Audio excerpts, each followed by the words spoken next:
El día de hoy tenemos al doctor Alejandro Camelo. El doctor Alejandro Camelo es un otorrinolaringólogo, amigo mío de hace varias décadas, que Varias es, décadas. varias décadas, que es además de ser un otorrinolaringólogo destacado, ha sido un impulsor del cambio social, ¿no?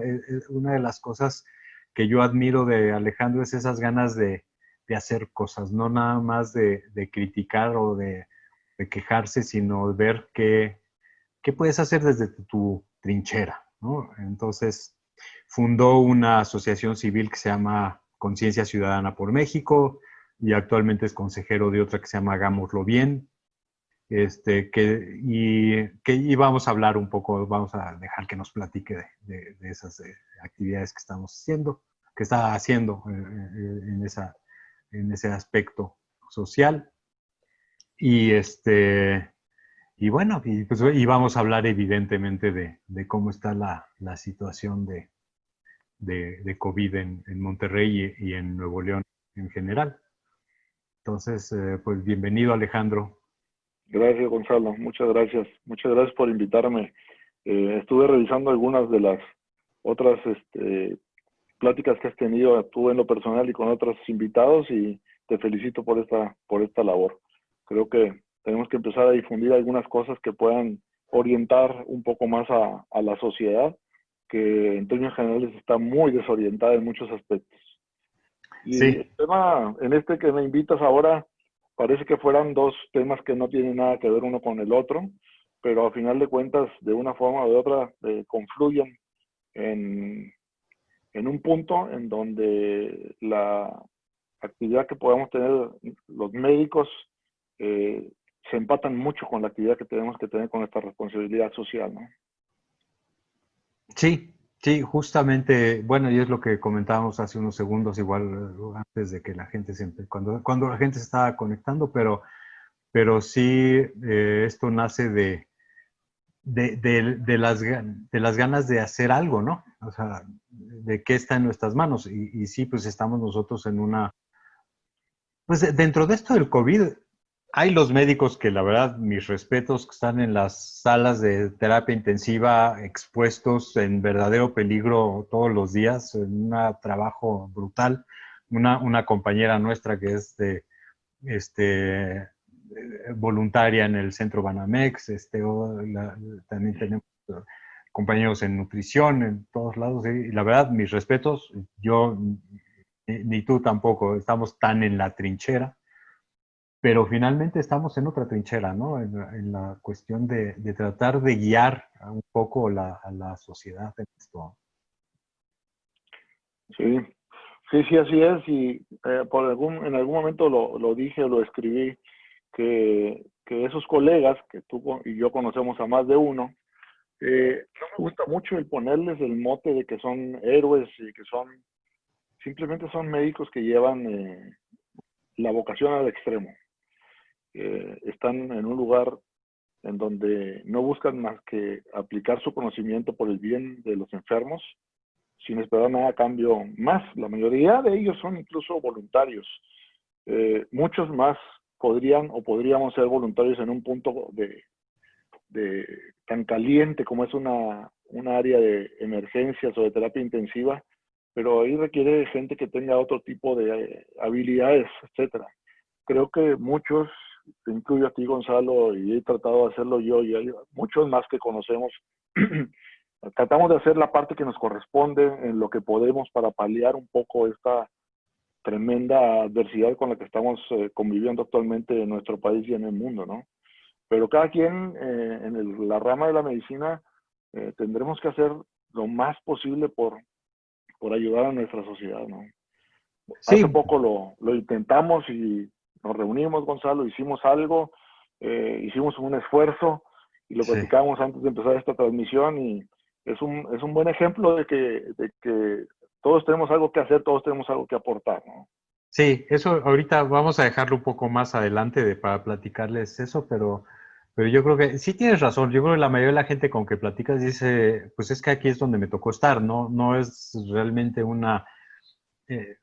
una cuestión de sentirse Superman, ¿no? Es decir, pues aquí estoy y aquí trabajo y aquí voy a trabajar y aquí voy a hacer lo que pueda hacer, ¿no? Que es muy valioso. Pero bueno, y platícanos pues cómo está la situación de la pandemia ahí en Monterrey y en Nuevo León.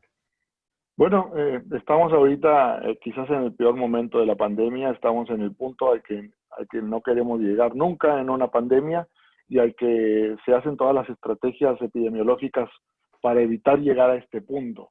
Todo lo que se hizo hace tiempo, hace meses, 4 o 6 meses, de promocionar el distanciamiento social, el uso de cubrebocas, el lavado de manos, por supuesto era para tratar de evitar que mucha gente se enfermara, pero sobre todo era para evitar lo que muchas veces se ha dicho, que no se enfermara mucha gente al mismo tiempo.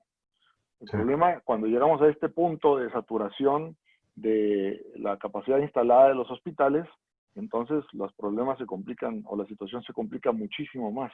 Y en ese punto estamos ahora. Los hospitales públicos y privados están al tope. Y muchos de los médicos que estamos ahorita atendiendo a los pacientes, estamos tratando de hacer lo más posible porque los pacientes no llegan al hospital. Tratar de estarlos monitoreando desde el principio de la enfermedad y estarlos asesorando. En algunos casos interferir con tratamientos o terapéuticas que han demostrado que puedan ser de utilidad para disminuir la posibilidad de que el paciente requiera atención hospitalaria. Y de hecho, la situación crítica ha hecho que las autoridades de salud de Nuevo León, y esto es de unos cuantos días para acá, cambiara la estrategia súbitamente a un rumbo razonable, en donde están haciendo ahora mucho más pruebas dirigidas, eh, eh, selectivas en áreas específicas del área metropolitana, yendo a los domicilios y dándole seguimiento estrecho a los contactos y a los portadores asintomáticos para tratar de cortar la cadena de transmisión. Esto es una nueva estrategia que surge por la premura de la circunstancia hospitalaria y que creo que es una buena decisión de las autoridades de salud del Estado, ¿no? Sí, bueno, eso es algo que siempre estuvo un poco en controversia, ¿no? Son dos posibilidades. Lo que pasa es que pues se dice que no teníamos, y yo creo que es cierto, ahorita realmente se ha aumentado muchísimo la capacidad de pruebas, ¿no? Lo que no teníamos antes, ahorita sí tenemos esa capacidad más a la mano. Y en cuanto a medicamentos, porque finalmente, bueno, sabemos que no hay mucho que puedas darle como medicamentos a una persona que está, ya sea asintomática o con síntomas leves, ¿no? Pero sí he escuchado que de repente faltan, pues, inhibidores de adhesión plaquetaria, ¿no? O sea, aspirina, cosas así. ¿Has notado que hubiera algo que pudieras a lo mejor quererle dar a la gente en su casa y que no haya en Sí, farmacias? bueno, no a ese punto, pero he estado tratando de involucrarme lo más posible con el asunto de COVID. Y si recordamos, los médicos y la gente, la sociedad en general, el mensaje que recibíamos es, si tienes COVID, no te preocupes, quédate en tu casa, toma paracetamol, y si empiezas a tener dificultad para respirar, entonces te vas al hospital. Ese concepto ya no puede seguir siendo así.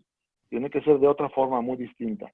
Y en lo personal y asesorado con 2 o 3 expertos en el tema, he tenido conversaciones con algún infectólogo, con neumólogos con gran capacidad y conocimiento, y hemos llegado a la conclusión de que tenemos que empezar con un monitoreo del paciente desde etapa temprana de la enfermedad, sobre todo los pacientes de alto riesgo, como sabemos que son los pacientes de más de 60 años o que tengan comorbilidades. Es muy inadecuado desde mi punto de vista tener una actitud muy pasiva con ellos. Lo que he estado haciendo en lo personal desde hace alrededor de 2 meses es que cuando tengo un paciente con esas características, le doy mi teléfono celular y le pido que me dé en el primer mensaje de WhatsApp su nombre, su edad, su peso, las enfermedades que tiene, los medicamentos que toma. Le pido que tenga un oxímetro y todos los días entre 8 y 9 de la mañana y entre 8 y 9 de la noche me manda un WhatsApp con los síntomas que tiene en ese momento, con la temperatura corporal que tiene en ese momento y un video, no una fotografía ni una lectura hecha por el paciente, sino un video del oxímetro de unos 30 segundos. En ocasiones tengo dudas de la oximetría y le pido que me repita el video. Si veo que el paciente empieza a tener una evolución con un poco tórpida, con fiebre y con mucho malestar o síntomas de opresión respiratoria, en etapa temprana, no al principio, pero sí cuando empieza a tener más síntomas, le solicito laboratorio con los marcadores predictivos para tratar de determinar si ese paciente está empezando a tener alguna complicación que se está derivando por las dos vías más habituales, que si es para el lado de la inflamación sistémica o si para el lado de la coagulación, y tratar de empezar a darles medicamentos en etapa temprana. Lo platiqué mucho con algunos colegas y en algunos artículos recientes muy bien sustentados, cuando empiezo a ver que el paciente empieza a desaturar y que lo tengo con una saturación por debajo de 94 sostenido, 93, 92, empezamos con oxigenoterapia en el domicilio del paciente. En este momento tengo alrededor de unos 6 pacientes con oxígeno en su casa y no pretendo hacerle al héroe, menos yo como paciente, en todo caso el héroe sería no el médico, sino el paciente, sino tratar de que el paciente, que muchos de ellos van al hospital únicamente a recibir oxígeno, no estén ocupando una cama que va a requerir un paciente en peores condiciones que lo que está él. Y tenemos todos los que estamos tratando de hacer esta metodología, que ser muy cuidadosos y muy agudos de no mantener al paciente más de lo rigurosamente aceptado en su casa, pero tampoco mandarlos tan prematuramente al hospital. He tenido algunos pacientes, y muy pocos por cierto, que ante la primera sintomatología de tos y fiebre nocturna se van al hospital y algunos hospitales privados los reciben cuando era un paciente que no necesitaba estar dentro del hospital. Por otro lado, algunos pacientes que ya van con una saturación baja, llegan sobre todo en el sector salud, que están más saturados todavía que en los hospitales privados, y los regresan a su casa. Entonces, el asunto es que en esa primera etapa de la enfermedad hay que mantenerlos en las mejores condiciones posibles, bien hidratados, bien oxigenados. Si empiezan a tener datos de desaturación, les inicio esteroides a dosis baja. No es un protocolo tan empírico. Es un protocolo ahí hay que tener cuidado. Sí. Bueno, tengo hasta pacientes que están con diabetes y que tengo que estarles pidiendo que se hagan con glucómetro su medición diaria en las mañanas, pero el manejo con esteroides en etapa temprana ha demostrado que contiene muchas veces la enfermedad que está en una evolución que puede llegar a ser de requerimiento hospitalario. Lo que no quisiera es, acuérdate que aquí nuestro público no son médicos. Y sí hay que tener mucho cuidado, porque ya sabes también que el SARS y el MERS se complican más con esteroides. Entonces, hay que... o sea, no quisiera que la gente saliera de aquí a irse a comprar Ese es un problema muy importante, pero creo que seguramente la gente que está escuchando aquí, no tengo idea de quiénes sean, estoy viendo que son alrededor de 40, pero es muy importante porque es otro punto aparte que tendríamos que discutir, Gonzalo, en donde es una verdadera tragedia que si alguien habla al principio de hidroxicloroquina, se acaba la hidroxicloroquina porque todo el mundo la compra. Si alguien habla de ivermectina, va y todo el mundo y compra ivermectina. Ahora estamos hablando de que algunos pacientes deben tener un concentrador de oxígeno y no hay concentradores de oxígeno ni siquiera en la frontera porque todos se acabaron. Entonces, quizás el mensaje más importante que tengamos que mandar en este momento no es que ellos tomen decisiones por su propia cuenta. Esa es la peor imprudencia que el individuo puede hacer como paciente. Y tiene que ponerse en manos de algún médico en el que confíen. Pero tengo que decir que un paciente que empieza a desaturar, nunca por su cuenta, y si no es asesorado por un médico, no está descabellada la idea de empezar con esteroides en etapa temprana a dosis baja.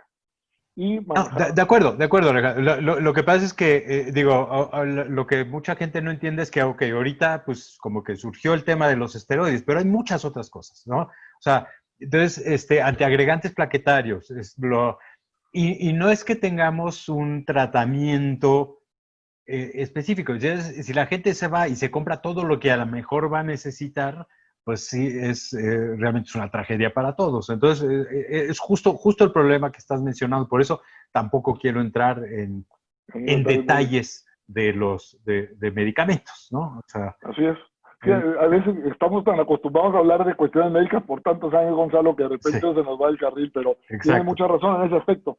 Lo que sí tengo que también comentar ahora es que el tratamiento no puede ser una receta de cocina en donde digas, es que si empieza así le tengo que dar cortisona o le tengo que dar oxígeno. No es lo mismo un paciente que se fuma 30 cigarrillos al día a un paciente que pesa 140 kilos o a un paciente que es un deportista o un Exacto. paciente que toma anticoagulantes o un paciente que es hipertenso.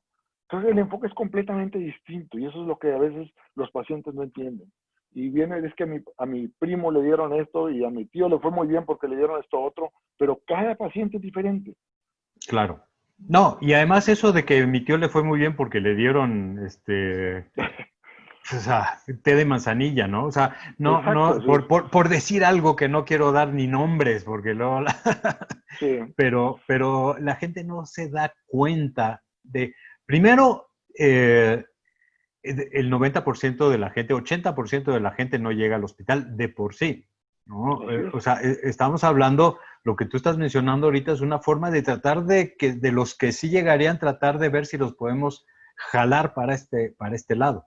Así Pero es. una de las grandes cosas, y yo creo que eso podemos hablar un poquito más adelante cuando hablemos del protocolo, pero qué difícil es saber si realmente tu tratamiento funciona. La gente no se da cuenta de eso, ¿no? Entonces, eh, te tomas lo mismo porque que se tomó tu tía, porque dice que le fue bien y a lo mejor ni siquiera tenía COVID. O sea, no. Exacto.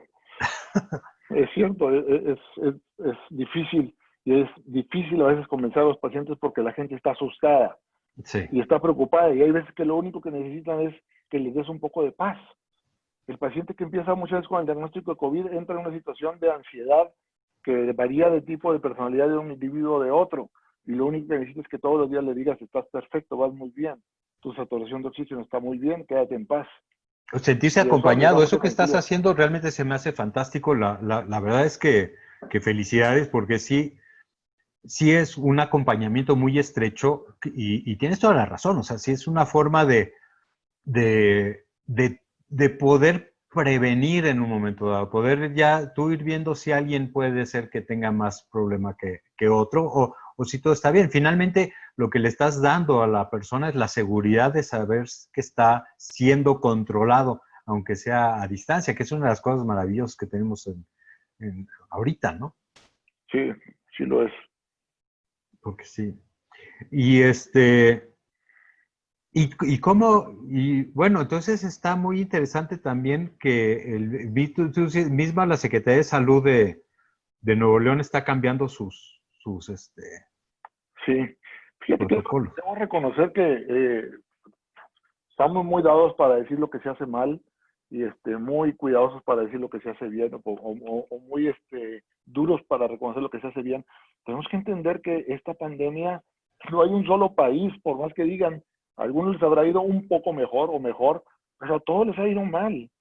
Y el culpar a un personaje, a un individuo, a un gobierno, es un calificativo sumamente injusto. Es una situación extremadamente compleja de manejar.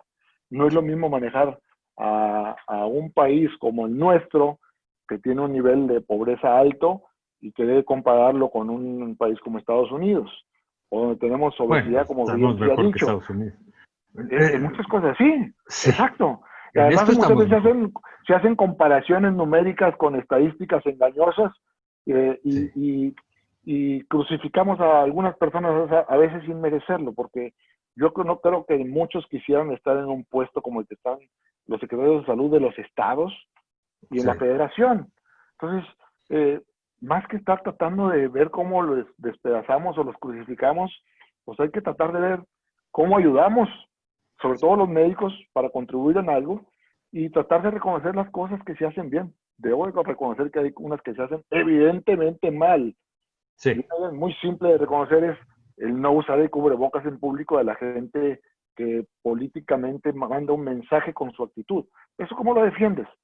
Pero hay otras Sí, cosas que se hacen bien y tenemos claro. que reconocerlo y que tienen que estar haciendo ajustes sobre la marcha.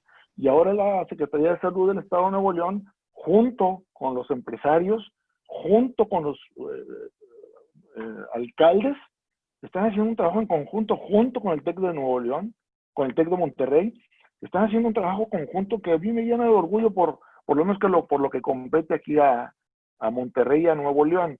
Me da mucho gusto ver cómo trabajan en conjunto la Secretaría de Salud del Estado de Nuevo León, el TEC de Monterrey, los empresarios y la sociedad civil. Y están tratando de hacer cosas en conjunto. Y si resultan o no, pues ya es muy loable que se esté haciendo un esfuerzo en donde se sume para tratar de sacar adelante esta problemática.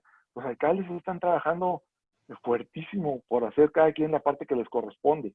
Y vienen cosas, sé que se están haciendo cosas también y que posiblemente pronto aparecerán de tratar de hacer además un monitoreo muy similar al que acabamos de comentar tú y yo, en donde va a haber un grupo de voluntarios que le va a estar dando seguimiento a los pacientes que están en su casa para Ujú. tratar de determinar en qué momento se tiene que ir al hospital.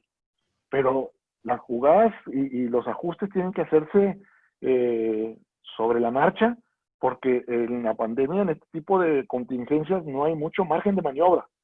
Y puede ser Claro. que la gente se equivoque y que la estrategia no funcione, y tenemos que ser justos a la hora de reconocer y a la hora de criticar. Es un problema extraordinariamente complejo. Te voy a decir una cosa que a lo que nosotros inclusive como médicos, como científicos, sobre todo porque hay médicos más científicos que otros, pero la ciencia avanza y avanzar necesariamente es desechar errores, ¿no? Entonces, mismo los cubrebocas. Yo creo que la Organización Mundial de la Salud se ha tardado demasiado en ver la evidencia que hay a favor del cubrebocas. O sea, bueno, el gran misterio que hay es por qué en Corea del Sur, Taiwán, Macao, sin decir China, porque China, digamos que podemos sí estar un poquito inseguros de qué tan reales son sus números, pero sí sabemos que Hong Kong, Taiwán, Corea del Sur son reales y tienen radicalmente menos contagio y mortalidad que Europa occidental, ¿no? ¿no? Sin hablar de México o de Estados Unidos, que Europa occidental. Y hasta el momento todos creemos que son los cubrebocas, ¿no? Y no puede haber otras razones, puede haber mayor inmunidad por contacto con otras especies endémicas, de cosas así. Pero finalmente sí creo que el cubrebocas se han tardado la Organización Mundial de la Salud y nuestras autoridades en ser más enérgicos, ¿no? Sin duda, En sin ese duda. sentido. Pero, y bueno, pues esa es la cuestión. Eso es de lo que a mí me gusta mucho de tu actitud, ¿no? De,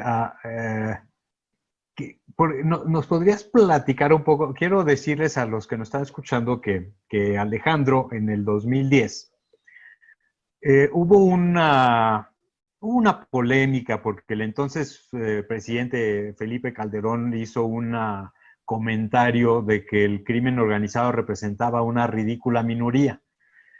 Y Alejandro mandó un correo electrónico criticando su comentario que se hizo viral, ¿no? Todo, de, y que hace 10 años la viralidad era todavía un poco menos, era un poco Menos diferente, habitual, pero menos habitual. menos habitual. Pero bueno, de ahí surgió tu organización, ¿no? Conciencia Ciudadana por México. Así Y fue. de ahí, ¿no? Entonces sí quisiera que nos platiques, porque yo creo que es un ejemplo, ¿no? O sea, finalmente las circunstancias te ponen en una situación en donde tienes un megáfono.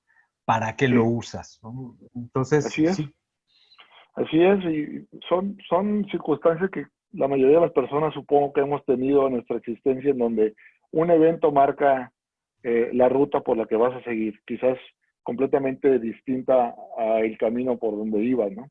Y después de esa carta que escribí sin pensar y que escribí 15 minutos y que compartí con algunas cuantas personas.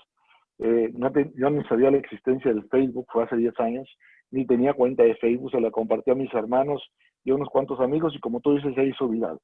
El asunto se ha viralizado 2 o 3 veces más y primero empecé a tener una gran dificultad para asimilarlo porque me costó mucho trabajo quitarme la etiqueta de doctor.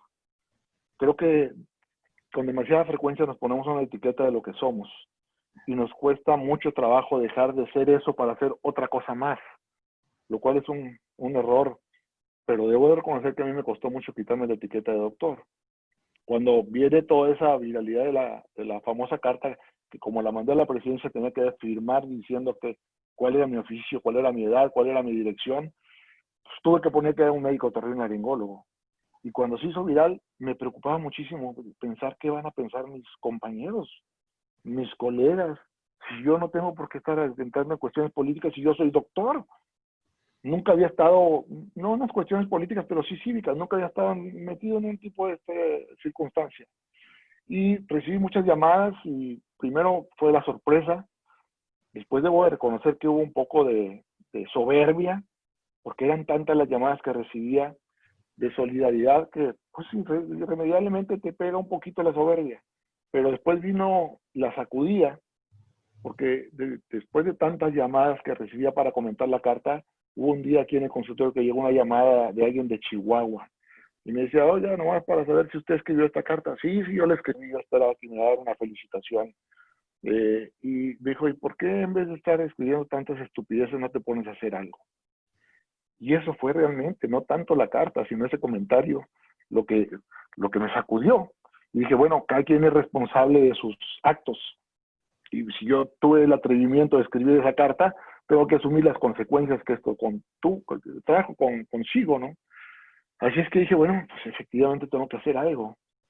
Y pensé, en aquel entonces, escribí la carta dolido por la situación que vivíamos en Monterrey, en donde había muertos todos los días en la banqueta, hombres colgados en los puentes peatonales de las principales avenidas. Nuestras hijas no podían salir de la casa después de las 10 de la noche porque teníamos pánico de que lo que pudiera ocurrir, algo que jamás pudimos suponer que íbamos a vivir en nuestra ciudad. Y entonces pensé, Gonzalo, que cuál era el meollo, traté de meditarlo y lo hice por mucho tiempo, cuál era el camino para cambiar las cosas en nuestro país. Y casi siempre el consciente o el análisis de uno es que tenemos que ir contra el gobierno, contra quien dirige las cosas y tenemos que quitarlo, y que tenemos que cambiarlo y vi que mucha gente estaba haciendo eso. Dije, bueno, ¿qué voy a hacer yo si me sumo a tantos que están gritando en aquel entonces la inconformidad contra el gobierno de Felipe Calderón o contra el gobierno del estado donde vivían o contra la corrupción? Y había demasiada gente haciéndolo. Entonces, yo pensé y recordé un discurso muy bello de alguna mujer que hablaba de la construcción de las catedrales y que cuando empezaba alguien a construir una catedral en aquellos tiempos del siglo XVIII, XVII, la mayoría, no la mayoría, todos los que empezaban a construir una catedral jamás iban a verla construida y terminada. Y yo no creo, Gonzalo, que el cambio de un país pueda venir por tumbar a alguien de un partido político, de una presidencia, sino que el camino, por largo que sea, es cambiar a la sociedad, el pensamiento de la sociedad. Nosotros como comunidad somos expertos en criticar y en descalificar, pero me consta, y lo digo con conocimiento de causa, nos cuesta tanto trabajo modificar nuestra actitud cotidiana para ser mejores ciudadanos, y ese es el verdadero problema de nuestro país. ¿Qué nos diferencia o qué nos diferencia de los países a los que admiramos? A los que admiramos por su estabilidad, por su sociedad respetuosa, no son sus gobernantes. Lo que son mejores son sus mejores ciudadanos. Los países que han cambiado los gobiernos porque les parece que no son los adecuados, han seguido habitualmente igual. Llegan y derrocan a alguien, lo tumban, pero el asunto sigue igual. Lo que tenemos que cambiar es a la generación de los mexicanos no nacidos. Educar a los papás jóvenes para que ellos eduquen a sus hijos en otro contexto, en un contexto de orden, de disciplina, de respeto a la ley, de respeto a la autoridad. Cuando tengamos eso, automáticamente vamos a tener mejores gobernantes. Porque una sociedad en donde prevalezca el orden y el respeto, una sociedad donde prevalezca el pensar como ciudadanos, como comunidad, no como individuos. Una sociedad como la que tenemos piensa en lo individual. En un alto compartido yo le veo cómo pago su primero que tú. O en hacer una fila busco la forma en cómo me adelanto para estar primero que tú. En una comunidad yo pienso en ti para que tú pienses en mí. Sí. Pero no podemos pensar como individuos. Así es que intenté al principio junto con un muy buen amigo, Luis Patrón, tratar de empezar a mandar mensajes de cultura de la legalidad. Y visitamos a una gran cantidad de empresarios de Monterrey. Con mucha pena, me costó muchísimo trabajo, no es algo que se me dé el ir a pedir cosas. Pero la respuesta fue tan formidable que la campaña resultó un éxito.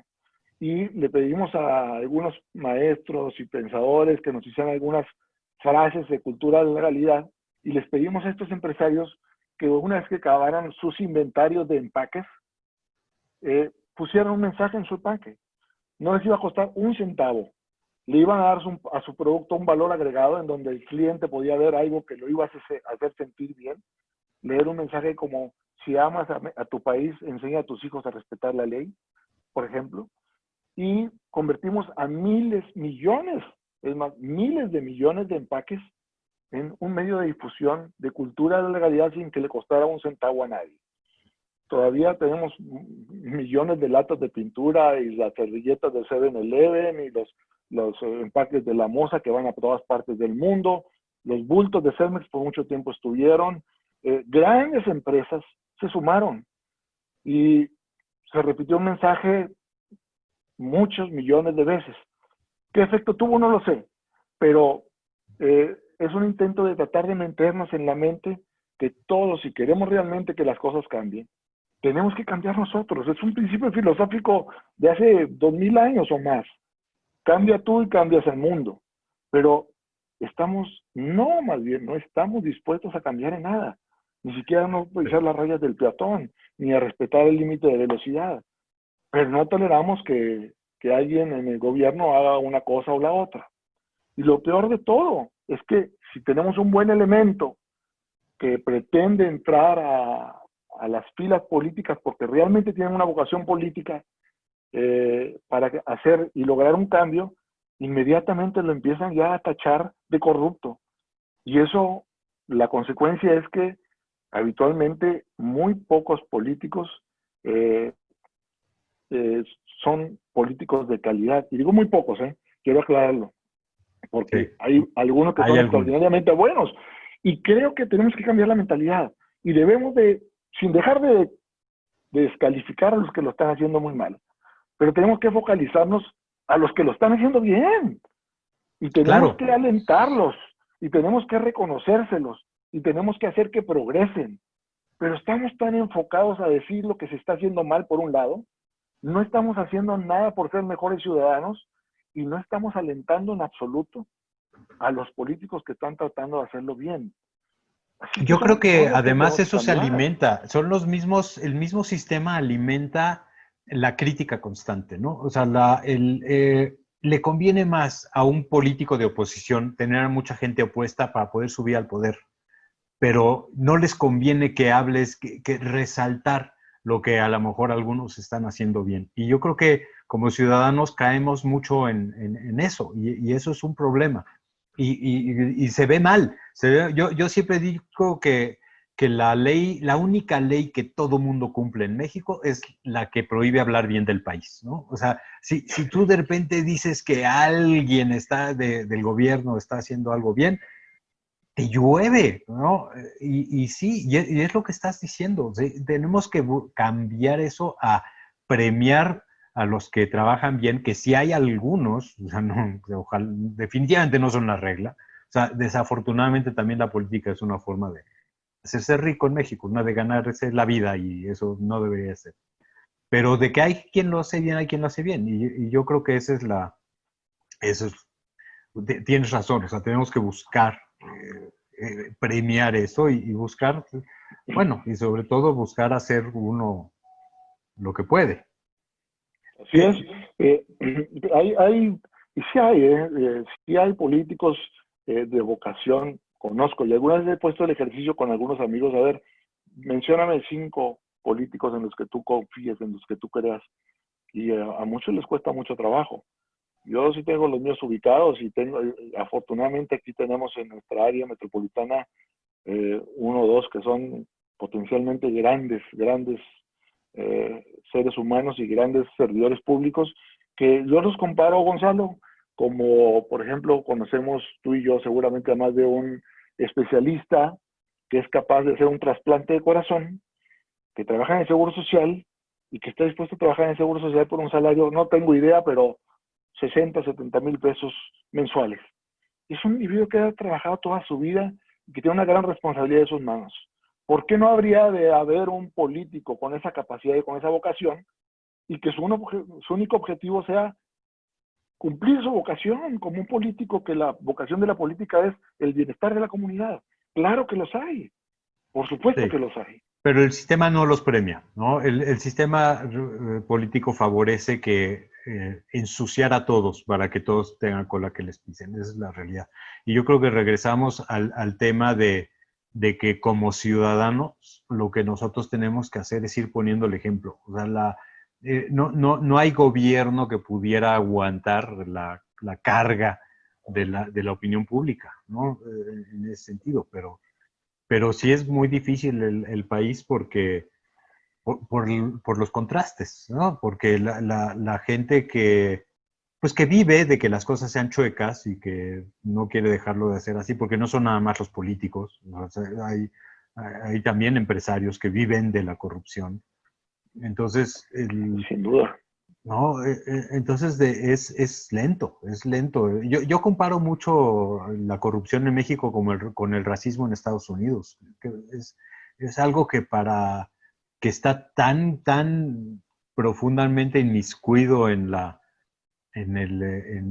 historia del país que se hace difícil. Ahora, quiero cambiar otra vez de tema, porque ya tampoco no es la política no es tanto nuestro, Lo pero nuestro. lo Ahora nuestro me con vuelvo a cambiar, me cambio la etiqueta de nuevo. otra vez, la desinformación. ¿Cómo estás viviendo? Porque para mí está siendo muy difícil y a veces, bueno, ya me acusaron de varias veces de ser negativo a ultranza, pero la inundación de falsas curas, de gente que nada más evidentemente solo quiere criticar con fines políticos. No sé, ¿tú cómo estás viviendo eso? Igual que tú lo pienso, y supongo que en este momento estás hablando de la desinformación en cuanto a las distintas terapéuticas con la pandemia de COVID, pero aplica para muchas cosas. Pero la desinformación hace un daño terrible. Y desinformación, vuelvo a lo mismo, es cuando sale el presidente a hablar en público sin un cubrebocas a gente con menos de 1 metro de distancia. Eso es desinformación. O cuando la secretaria de Economía o no sé qué dice que las gotitas de nanomoléculas ella las toma. ¿Cómo es posible que una mujer que tiene tanto impacto en lo que ella diga pueda decir tantas cosas tan aberrantes y tan absurdas? ¿Y cómo es posible, por ejemplo, que a veces de gente de un nivel sociocultural alto den remedios tan absurdos como el ponerte imanes Sí. o que te diagnostiquen el coronavirus a través del iris, o que te hagan tomar algunas sustancias que no han demostrado por ninguna metodología científica que son útiles y que no solamente te pregunten sobre si está bien hacerlo, sino que independientemente de lo que le contestes, lo van a hacer y lo van a tomar. Y esa desinformación genera un caos tremendo y dificulta mucho más el manejo de la estabilidad anímica y de salud de una comunidad. Uno pensaría que cuando hay demasiada información es bueno, pero resulta que ahora que tenemos una información que fluye como ríos, resulta perjudicial, porque la mayoría de lo que leemos y escuchamos, no la mayoría, pero una gran parte, es confuso, es inexacto o es absolutamente erróneo.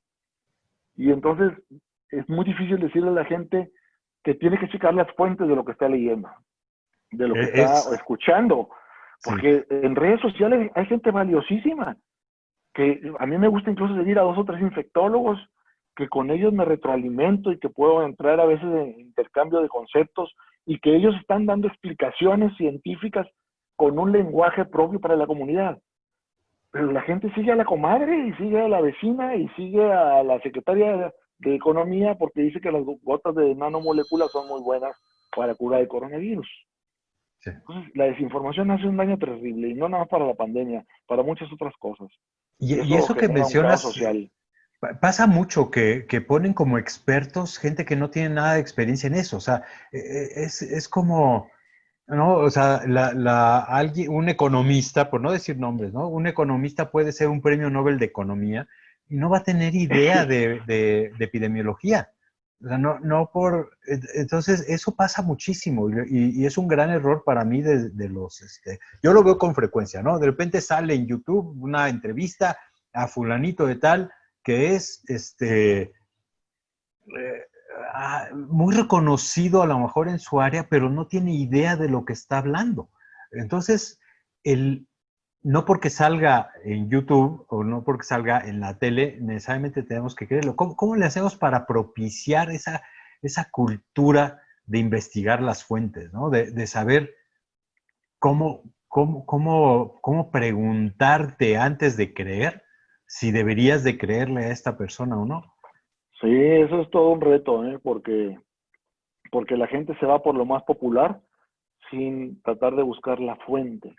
Y ojalá pudiéramos generar una conciencia social de que todo lo que oímos, en este caso estamos hablando de la cuestión de las terapéuticas de coronavirus o de las expectativas epidemiológicas, porque tú ahorita bien dices que de repente alguien que es muy buen editorialista hace sus cálculos matemáticos de cómo vamos a estar y de cuánta gente se va a morir, y la gente porque lo lee y lo conoce, asume que lo que está diciendo es verdad y no tiene ningún peso científico que lo avale. Pero tenemos que generar una cultura, primero, el no replicar cosas que recibamos que no estén fundamentadas, sin haber checado la fuente. Hacemos un gran daño, no Sí. nada más en lo médico, en todo. El desprestigiar a una persona, el propiciar un tratamiento, el hablar de una cura o el hablar de una situación catastrófica en donde realmente no, a lo mejor ni siquiera está ocurriendo, es una gran responsabilidad de todos.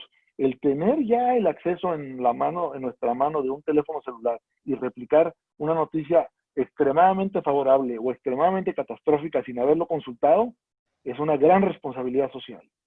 Sí, ojalá la gente la viera así, porque a mí lo que me pasa muchísimo es que soy o sea, ya mucha gente confía en mí, ¿no? Entonces me mandan las notas, ya hasta las tengo clasificadas para poderles poner copy-paste, ¿no?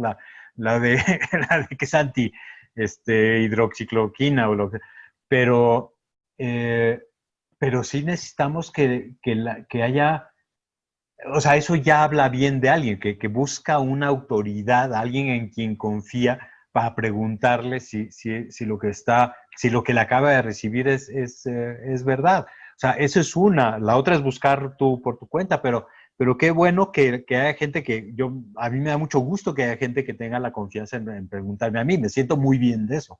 El problema que tenemos es la inmensa mayoría de la gente que nada más dice, wow, y lo reenvía. O sea, ¿cómo poder? Sí necesitamos propiciar esa autocrítica, ¿no? O esa, Sí.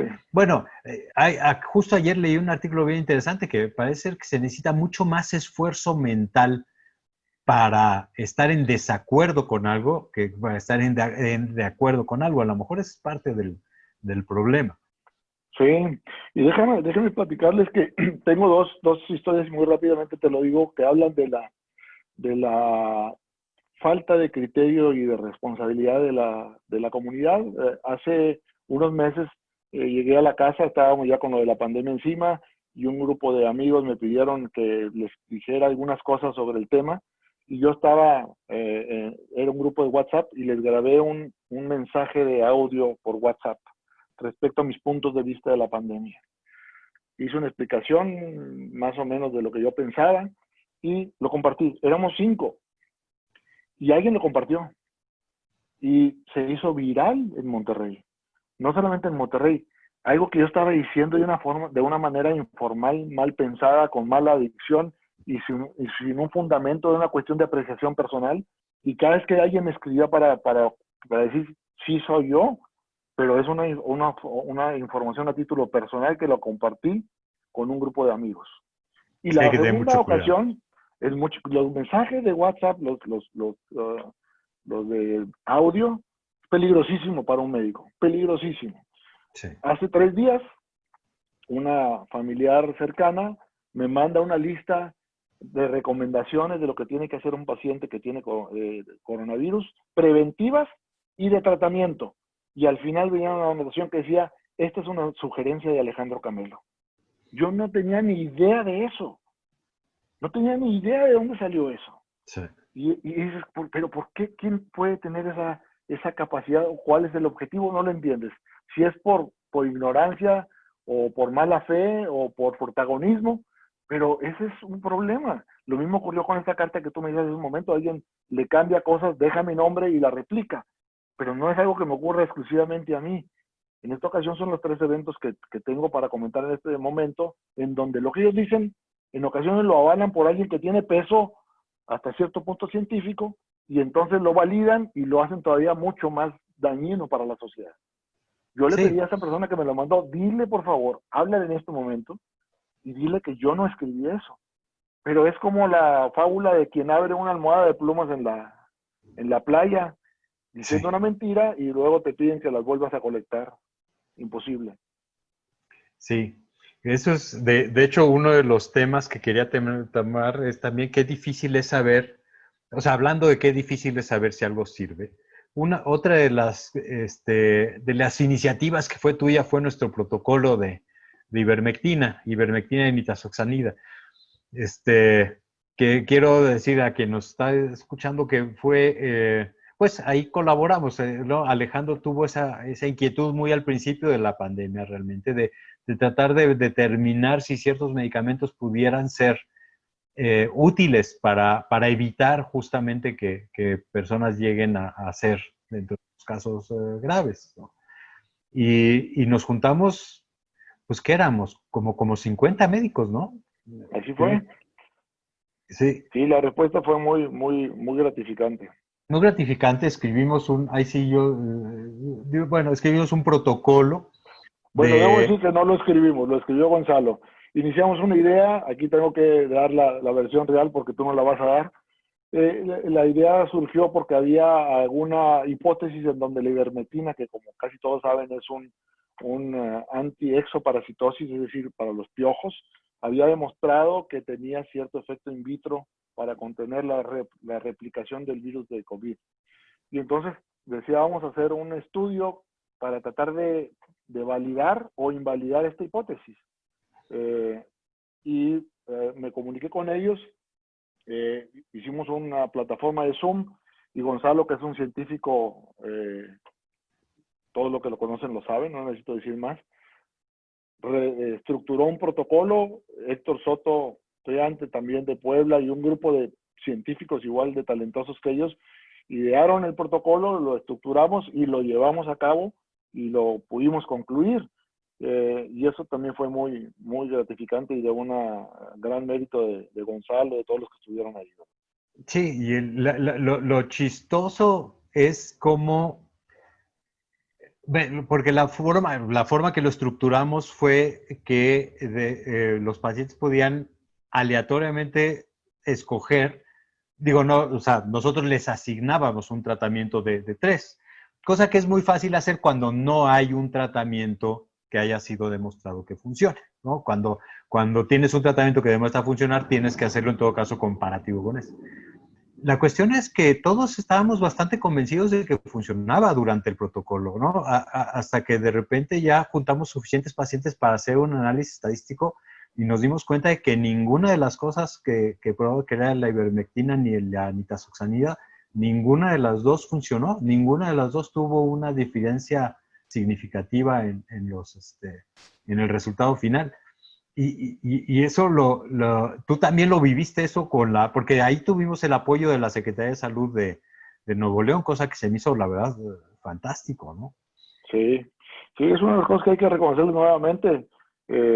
Tuvimos incluso tú y yo, Gonzalo, en la oficina con el secretario de Salud presentando el protocolo, y de inmediato dijo que sí. O sea, ya el hecho de que alguien del sector salud en un puesto técnico pero burocrático inmediatamente estuviera con esa apertura, habla muy bien de ellos, y se sumaron al proyecto, juntamos una buena casuística y no pudimos sustentar nuestra hipótesis. No podemos decir que no funcione, pero no pudimos demostrar que funcionara. Por lo Bueno, menos no claro, es la forma en que lo planteamos, ¿verdad?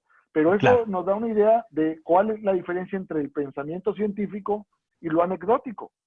Para poder decir que un medicamento funciona, tiene que tener un proceso con pensamiento científico, como el que estructuró Gonzalo, en donde se haga un modelo matemático y que demuestre que realmente hay diferencia entre quien toma una sustancia y quien tiene un grupo control, y en este caso no pudimos sustentar la hipótesis, ¿no? Sí, sí, exactamente. Pero eso es lo que es, lo chistoso es cómo tenemos un sesgo natural de querer sentir que sí funciona, ¿no? Sí, Inclusive varios de los decían, es que sí, yo ya se lo di a varios pacientes y le está yendo, y cuando los juntas todos, es que no. Y justo esa es la ciencia, ¿sí? Esa es la apertura de decir, a ver, tengo que saber si esto debe estar funcionando y no nada más guiarme por lo que yo quisiera que fuera la realidad. Y eso es una de las cosas. Y la otra es que sí, lo importante es saber que sí se puede hacer este tipo de cosas, ¿no? O sea, lo sí, vemos constantemente, médicos que han salido en entrevistas eh, impulsando tratamientos no comprobados, diciendo que lo que pasa es que es una emergencia y hay que hacer algo. Y dices, güey, es una emergencia y hay que hacer algo y hay que hacerlo bien. No, no, exacto. no.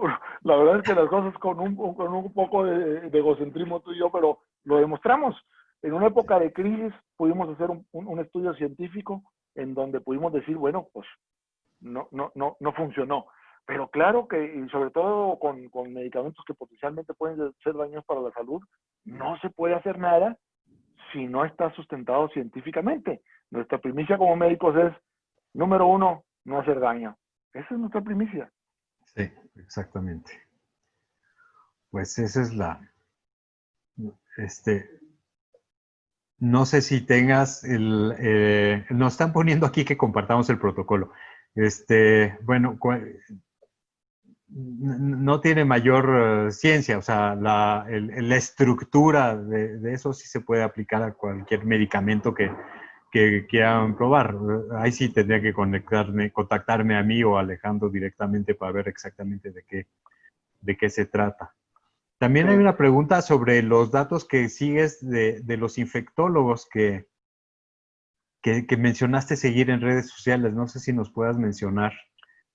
Sí, O, uno de ellos es bueno, no son propiamente infectólogos, son creo que epidemiólogos. Es el doctor Morena del Hospital ABC, uno de ellos. Paco Moreno, sí, lo conozco. Exacto. Creo que es una gente muy capaz, muy Sí, capaz.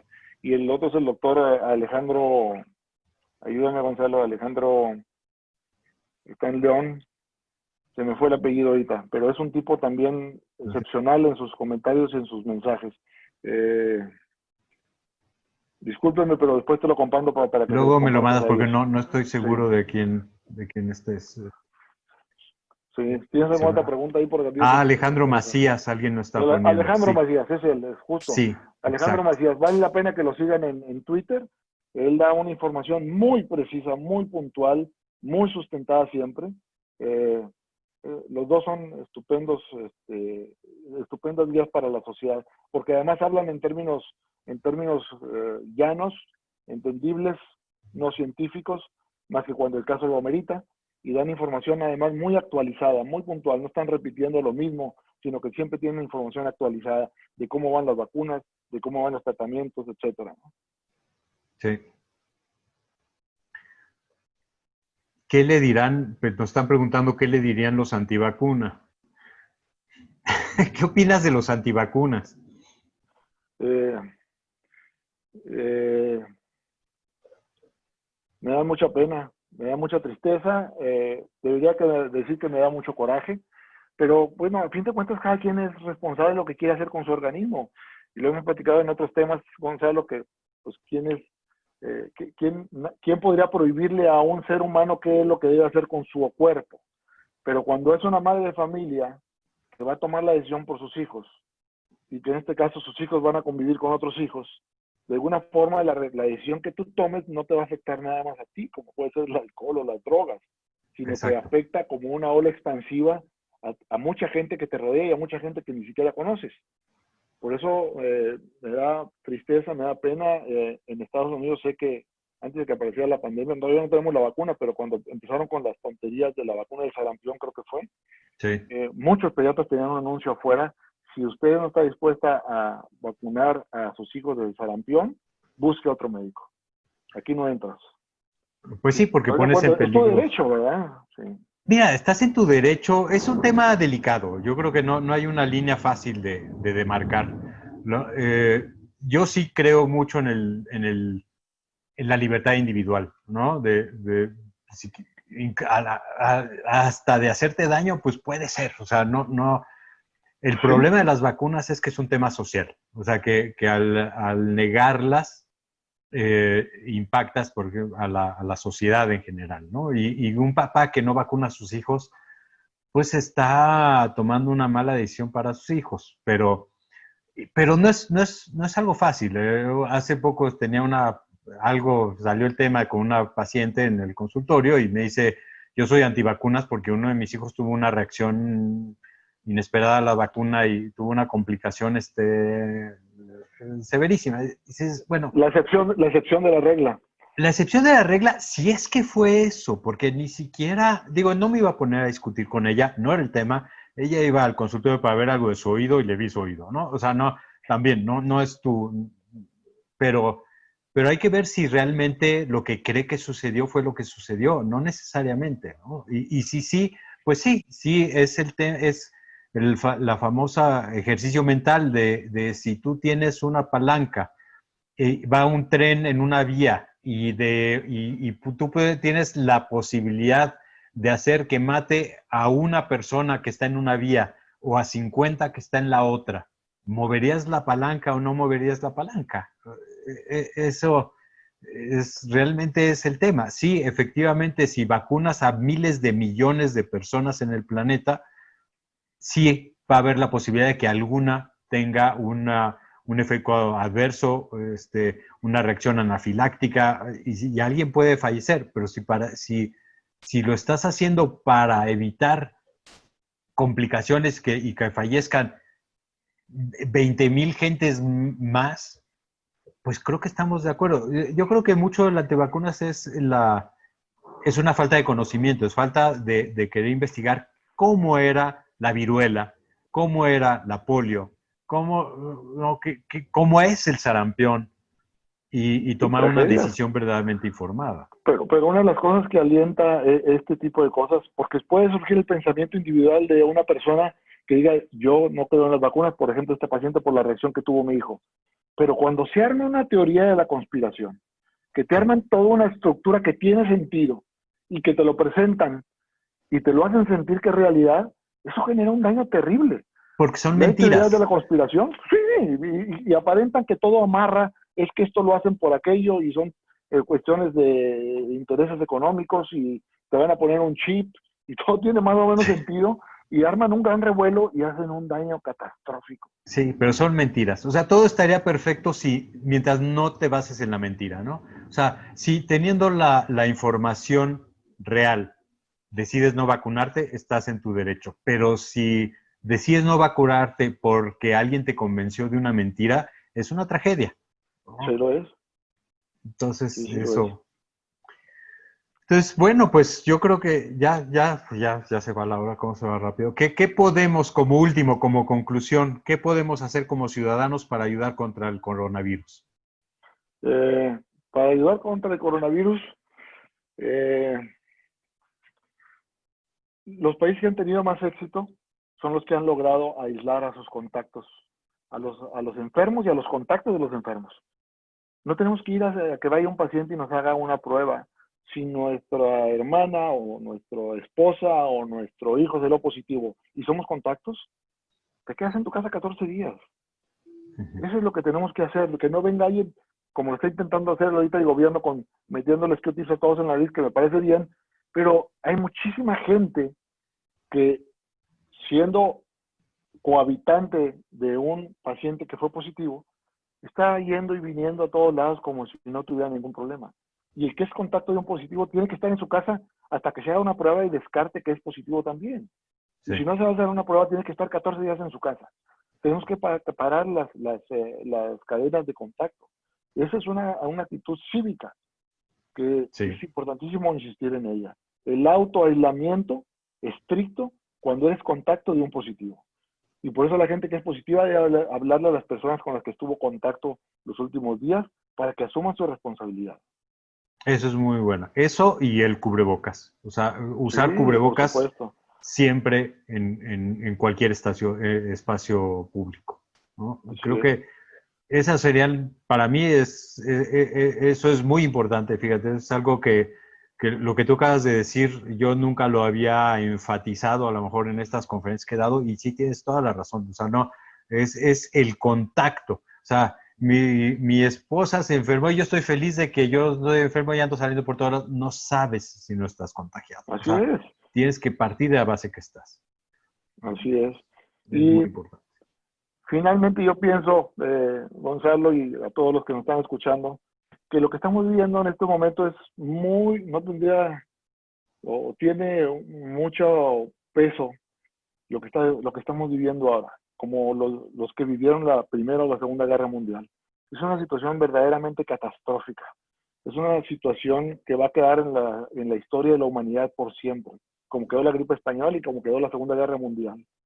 Y si después de que salgamos de esta situación, seguimos siendo los mismos como individuos o como sociedad, estaremos desperdiciando una oportunidad tremenda y no estaremos aprendiendo una lección que nos dio la vida. Si estamos esperando que esto termine para seguir siendo iguales, es una pena. Todos tenemos que ser diferentes en todo el contexto de lo que somos como individuos y como sociedad. Y ojalá aprendamos la lección y que salgamos fortalecidos de todo esto, ¿no? Ojalá. Bueno, pues Alejandro, muchísimas gracias por participar, por estar aquí con nosotros. Un gusto y gracias a todos por los que estuvieron escuchando. Espero que haya sido de utilidad. Me sentí muy, muy honrado con tu invitación, Gonzalo. Ya sabes que te aprecio muchísimo y te respeto mucho como científico y como amigo. No, igualmente. Bueno, ya estamos. Pues muchísimas gracias. Muchas gracias a todos los que están participando y nos veremos el próximo martes. Gracias, Gonzalo. Gracias a todos.